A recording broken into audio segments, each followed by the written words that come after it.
বন্ধু বান্ধৱীসকল আজি আলোচনা কৰিবলৈ লৈছো যে তোমালোকৰ বিএ সেকেন্ড সেমিষ্টাৰৰ কমন কোৰ্স হিষ্টৰীৰ কিছুমান কোৱেশ্চন আছে আলোচনা কৰিম।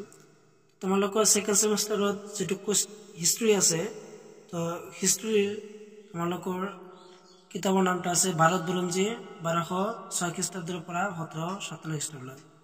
তো ইয়াৰ কিছুমান তোমালোকৰ মডেলৰ ইউনিট 3 ৰ 10 মাৰ্কৰ দীঘলীয়া কোৱেশ্চন আনসাৰ আলোচনা কৰিম। তাহা ভিডিওটো আৰম্ভ কৰোঁ। তো আজি আলোচনা কৰিবলৈ লৈছো যে ৰচনাধৰ্মী প্ৰশ্নোত্তৰ বা লং কোৱেশ্চন আনসাৰ দীঘলীয়া প্ৰশ্নোত্তৰ। তোমালোকৰ ইউনিট 3 ৰ যে ফাৰ্স্ট কোৱেশ্চনটো হ'ল যে বাবৰে কেনেকৈ ভাৰত মোগল সাম্ৰাজ্য প্ৰতিষ্ঠা কৰিলে তাৰ এটিসমূহ বিৱৰণ দিয়া। তো এইটো তোমালোকে চাবা এক্সামৰ কাৰণে।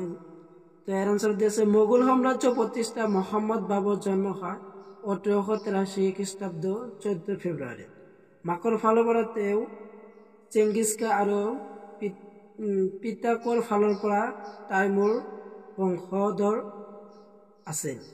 তো তোমালোকৰ আনসাৰত তোমালোকৰ প্যাৰাগ্ৰাফ কিমান দিয়া আছে 1 2 3 ইয়াত তিনিটা দিয়া আছে আৰু এই পৃষ্ঠাত তোমালোকৰ তিনিটা দিয়া আছে। তোমালোকৰ এই কোৱেশ্চনটো তোমালোকৰ 10 মাৰ্কৰ হয়। তো তোমালোকৰ 6টা প্যাৰাগ্ৰাফ দিয়া আছে, তো 6টা তোমালোকে চাই লোৱা আৰু তোমালোকে মডেল পেজ নম্বৰ 98 দিয়া আছে, তো মডেলৰ পৰা চাব পাৰা। আৰু আছে তোমালোকৰ 4 5 আৰু 6। তো টোটাল তোমালোকৰ 6টা প্যাৰাগ্ৰাফ দিয়া আছে, তো 6টা তোমালোকে চাই লোৱা। এই আছে তোমালোকৰ আনসাৰ চাই লোৱা কোৱেশ্চন নম্বৰ 1 ৰ আনসাৰ।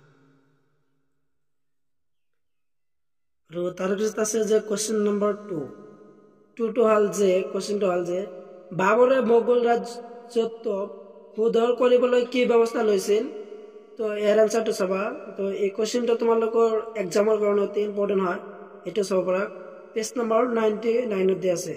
তো এৰ আনসাৰটো তোমালোকে চাই লোৱা। তো ইয়াত তোমালোকৰ প্যাৰাগ্ৰাফ 6টা দিয়া আছে, আনসাৰত তোমালোকৰ 6টা দিয়া আছে। কোৱেশ্চন হল যে বাবৰে মোগল ৰাজত্ব সুদৃঢ় কৰিবলৈ কি ব্যৱস্থা লৈছিল, এটা চাব পাৰা। তোমালোকৰ 10 মাৰ্কৰ এগুলা কোৱেশ্চন চাই লোৱা আছিল আনসাৰ বিলাক তোমালোকে চাবা। কোৱেশ্চনটো তোমালোকৰ 10 মাৰ্কৰ হয়, কোৱেশ্চনটো 3 ইম্পৰ্টেন্ট হয়, এটা চাবা। তোমালোকৰ মডেল পেজ নম্বৰ 100 বা 100 মডেল পেজ নম্বৰ দিয়া আছে। আৰু তাৰপিছত চাবা যে কোৱেশ্চন নম্বৰ 3 যে পানিপথৰ যুদ্ধ কাৰ কাৰ মাজত হৈছিল। এইটো সকলোৱে কম বেছি জানা যে পানিপথৰ যুদ্ধ বাবৰ আৰু ইব্ৰাহিম লোডিৰ মাজত হৈছিল। এই যুদ্ধৰ শেষ ফল কি আছিল, শেষ ফল আলোচনা কৰিবলৈ গৈছে, এইটো চাবা। তোমালোকৰ এক্সামৰ কাৰণে অতি ইম্পৰ্টেন্ট হয় কোৱেশ্চনটো। তোমালোকৰ মডেল 100 পেজত দিয়া আছে, তো চাব পাৰা যে পানিপথৰ যুদ্ধ কাৰ কাৰ মাজত হৈছিল, এই যুদ্ধৰ শেষ ফল কি আছিল, এই কোৱেশ্চনটো চাবা। ইয়াত তোমালোকৰ 6টা না 7টা প্যাৰাগ্ৰাফ দিয়া আছে, তো তোমালোকক সম্পূৰ্ণ প্যাৰাগ্ৰাফ দেখাই আছে, তো তোমালোকে চাই থাকা। এই আছিল আনসাৰ যে পানিপথৰ যুদ্ধৰ শেষৰ ফল কি আছিল, আনসাৰ চাই লোৱা। আৰু তোমালোকৰ মডেল পেজ নম্বৰ 101 পেজত দিয়া আছে, তো তোমালোকে চাব পাৰা মডেলত, তোমালোকে চাই লোৱা। এই কোৱেশ্চনটো তোমালোকৰ এক্সামৰ কাৰণে অতি ইম্পৰ্টেন্ট হয়, ফাইনেল এক্সাম 2024 ৰ কাৰণে অতি ইম্পৰ্টেন্ট, এইটো চাব পাৰা তোমালোকে এক্সামৰ কাৰণে। আৰু নেক্সট কোৱেশ্চনটো হল যে কোৱেশ্চন নম্বৰ 5 আৰু মডেল পেজ নম্বৰ 105 পেজত দিয়া আছে যে বিজয়নগৰ ৰাজ্যৰ উত্থান আৰু পতনৰ বিষয়ে আলোচনা কৰা। এই কোৱেশ্চনটো অতি দৰকাৰী ইম্পৰ্টেন্ট হয়, কাৰণ তোমালোকৰ এক্সামত যোৱাবাৰ তোমালোকৰ বাবৰৰ ৰাজ্যৰ উত্থান আৰু পতনৰ বিষয়ে আলোচনা কৰিবলৈ আহিছিল। তো ইয়াত আছে বিজয়নগৰ ৰাজ্যৰ উত্থান আৰু পতনৰ বিষয়ে আলোচনা কৰা। কোৱেশ্চনটো অতি ইম্পৰ্টেন্ট। তো আনসাৰটো হল যে প্ৰায় 100 বছৰ কাল বৰ্তি থকা বিজয়নগৰ ৰাজ্যত সংগ্ৰাম চালুবা আৰু তলুবা নামে তিনিটাকৈ ৰাজবংশ শাসন কৰিছে। তো ইয়াৰ তিনিটা ৰাজবংশ হল যে ফাৰ্স্ট হল যে কোন নম্বৰ যে সংগম বংশ, সংগম বংশ তোমালোকৰ কিমান দি আছে তো তোমালোকে মডেল চাবা নহলে মডেল ভিডিও দি আছে তো তোমালোকে ভিডিওৰ পৰা চাব পাৰা মডেল পেজ নম্বৰ 105 দি আছে তিনিটা বংশ আছিল তোমালোকৰ ফাৰ্স্ট বংশ হ'ল যে সংগম বংশ নেক্সট বংশটো তোমালোকে চাই লোৱা সো আছিল সংগম বংশ আৰু তাৰ পিছত আছে যে খ যে চালুবা বংশ তো চালু বংশ তোমালোকে কি দি আছে তো তোমালোকে চাই লোৱা আৰু তাৰ পিছত আছে যে তালুবা বংশ মোৰ তিনিটা বংশ আছিল তো তিনিটা বংশ তোমালোকে চাই লোৱা মডেল পেজ নম্বৰ 106 দি আছে তো তোমালোকে চাব পাৰা এই কোশ্চেনটো তোমালোকৰ এক্সামৰ কাৰণে অতি ইম্পৰ্টেন্ট হয় এটো চোৱা আৰু ইয়াৰ পিছত আছে যে তোমালোকৰ কোশ্চেন নম্বৰ 8 যে কোশ্চেনটো হ'ল যে তালিকটাৰ যুদ্ধৰ বিষয়ে আলোচনা কৰা এই কোশ্চেনটো তো অতি ইম্পৰ্টেন্ট এটো চাবা যে মডেল পেজ নম্বৰ 109 109 পেজত দি আছে তো এই কোশ্চেনটো অতি ইম্পৰ্টেন্ট যে ইয়াৰ আনসাৰটো হ'ল যে বিজয়নগৰ ৰাজ্যৰ ৰজা কৃষ্ণ দেৱ ৰায় এজন অতি শক্তিশালী ৰজা আছিল যুদ্ধৰ সময়ত তেওঁ যিদৰে বাহুবলী আৰু শান্তিৰ সময়ত সেইদৰে উদাৰ ন্যায়পৰায়ণ আছিল তো তোমালোকৰ ইয়াত আনসাৰ দি আছে মোৰ তোমালোকৰ 10টা প্যাৰাগ্ৰাফ দি আছে তো 10টা তোমালোকে চাই লোৱা আৰু ইয়াত এটা কোশ্চেন লগাই আছে যে কৃষ্ণ দেৱ ৰায় তো কৃষ্ণ দেৱ ৰায়ৰ তোমালোকৰ চমুটকা পঢ়িবা এই কোশ্চেনটো অতি ইম্পৰ্টেন্ট হয় যে কৃষ্ণ দেৱ ৰায়ৰ চমুটকা এই কোশ্চেনটো তোমালোকৰ যে চমুটকা আহিছিল 2022 আহিছিল তো ইয়াৰ চমুটকা পঢ়িব পাৰে যে কৃষ্ণ দেৱ ৰায়ৰ তো ইয়াৰ আনসাৰটো তোমালোকে সম্পূৰ্ণ আনসাৰটো চাই লোৱা ইয়াৰ আছিল আনসাৰ তো সম্পূৰ্ণ চাই লোৱা আৰু আছে ইয়াৰ ফলাফল তো ইয়াৰ ফলাফল দি আছে তো ইয়াৰ ফলাফলটো চাব পাৰা আৰু সম্পূৰ্ণ আনসাৰখিনি চাই লোৱা মডেল পেজ নম্বৰ 1010 দি আছে তো তোমালোকে চাব পাৰা ইয়াৰ আনসাৰখিনি তোমালোকে চাই লোৱা আৰু আছে তোমালোকৰ মডেল পেজ নম্বৰ 111 দি আছে যে কোশ্চেন নম্বৰ 10 বাহমনি ৰাজ্যৰ পতনৰ কাৰণবোৰ আলোচনা কৰা এই কোশ্চেনটো তোমালোকৰ অতি ইম্পৰ্টেন্ট হয় ভেৰি ইম্পৰ্টেন্ট কোশ্চেনটো তোমালোকে আচৰিত হয় কোশ্চেনটো অতি ইম্পৰ্টেন্ট যে বাহমনি ৰাজ্যৰ পতনৰ কাৰণবোৰ আলোচনা কৰা অতি ইম্পৰ্টেন্ট এই কোশ্চেনটো তোমালোকৰ এক্সাম 2024 এই কোশ্চেনটো তোমালোকে সকলোৱে চাই থবা কাৰণ তোমালোকৰ এক্সাম আহি পালে এই কোশ্চেনটো অতি ইম্পৰ্টেন্ট হয় তো ইয়াৰ আনসাৰ তোমালোকক দিয়া আছে তো আনসাৰখিনি তোমালোকে চাই লোৱা আৰু যিবিলাক মডেল আছে মডেলৰ পৰা তোমালোকে চাবা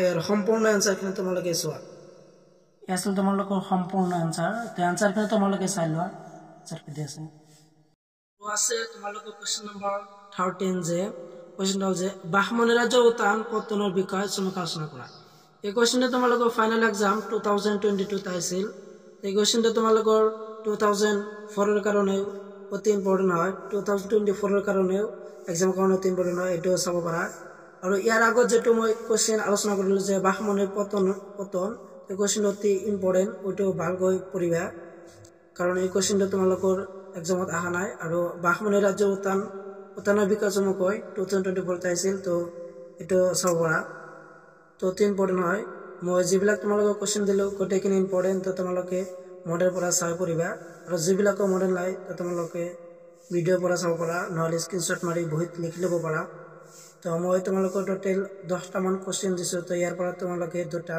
কমন পাবা ফাইনেল এক্সামত তোমালোকে অতি গুৰুত্ব সহকাৰে পঢ়িবা কোশ্চেনবিলাক ইয়াৰ আছে তোমালোকৰ সম্পূৰ্ণ আনসাৰ যে বাহমনিৰ উত্থান আৰু পতনৰ ইয়াৰ আনসাৰ তো সম্পূৰ্ণ আনসাৰকে তোমালোকে চাই লোৱা মডেল পেজ নম্বৰ 114 দি আছে তো তোমালোকে চাই ল'ব পাৰা মডেল পেজ নম্বৰ 114 দি আছে আৰু সম্পূৰ্ণ আনসাৰখিনি তোমালোকে চাই ল'ব পাৰা আৰু তোমালোকৰ এই কোশ্চেনৰ এই ইউনিটৰ যদি তোমালোকৰ শৰ্ট কোশ্চেন আনসাৰ লাগে তো এই ভিডিও ডেসক্ৰিপশনত লিংক দি আছে তো তোমালোকে শৰ্ট আনসাৰখিনি তোমালোকে চাব পাৰা আৰু আছে এটা কোশ্চেন তোমালোকৰ এটা তোমালোকে চাই লোৱা কোশ্চেন তো আজিৰ ইউনিটৰ শেষৰ কোশ্চেনটো হ'ল যে কোশ্চেন নম্বৰ 14 15 শতিকাৰ উত্তৰ ভাৰতৰ ৰাজ্যবিলাকৰ মাজত সংঘৰ্ষৰ কাৰণ আলোচনা কৰা তো তোমালোকৰ যেটো আনসাৰ দি আছে যে 5টা ৰাজ্যত পাঁচটা ৰাজ্যত মাজত সংঘৰ্ষ হৈছিল। তো পাঁচটা ৰাজ্য তোমালোকে চাই লোৱা। তোমালোকৰ ফাৰ্ষ্ট ৰাজ্য হ'ল যে গুজৰাট। তো গুজৰাটত সংঘৰ্ষ হৈছিল 15 শতিকাত। তো ইয়াৰ এনচাৰটো চাই লোৱা। আৰু হিপিটত আছে এনচাৰ। তো সম্পূৰ্ণ এনচাৰত চোৱা তো কি দি আছে। আৰু মডেল পেজ নম্বৰ 115 দি আছে, 115 দি আছে। তো চাব পাৰা মডেলত। এই আছিল গুজৰাটৰ সংঘৰ্ষৰ সম্পূৰ্ণ এনচাৰ চোৱা। আৰু তাৰপিছত আছে যে তোমালোকৰ মালাবাৰ। তো মালাবাৰ ৰাজ্য আছিল 15 শতিকাত। তো ইয়াৰ সংঘৰ্ষটো চোৱা। মালাবাৰ সংঘৰ্ষ কি দি আছে। তো মালাবাৰ, তো তোমালোকে মালাবাৰটো চোৱা। আৰু তাৰপিছত আছে যে তোমালোকৰ মেৱাৰ। তো মেয়ৰটো চোৱা যে মেয়ৰ সংঘৰ্ষ কেনেকুৱা হৈছিল মেয়ৰত 15 শতিকাত। তো ইয়াৰ এনচাৰটো চোৱা।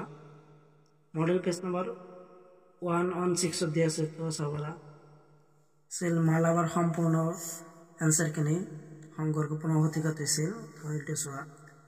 আৰু ইয়াৰ পিছত আছে যে তোমালোকৰ খানদেশ ৰাজ্যত কেনেকুৱা সংঘৰ্ষ হৈছিল। যে খানদেশ ৰাজ্য তাপ্তি নদীৰ উপত্যকাত অৱস্থিত আছিল।